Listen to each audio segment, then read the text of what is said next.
Иранские дроны ударили по Азербайджану. Война начинает расползаться по региону. Сегодня дроны ударили по аэропорту Нахичевани. Это территория Азербайджана рядом с Ираном.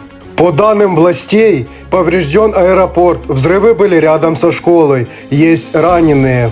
Баку заявил, что дроны прилетели со стороны Ирана и уже вызвал иранского посла. Это первый раз, когда Азербайджан оказался втянут в эту эскалацию, и напряжение в регионе резко растет. Если ситуация продолжит накаляться, конфликт может выйти далеко за пределы одной страны. Подписывайся, если хочешь разбирать мировые новости быстро и без паники.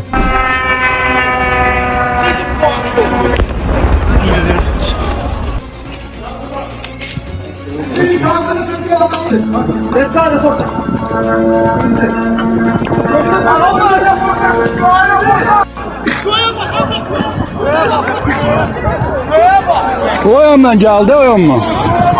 Ben de deyirəm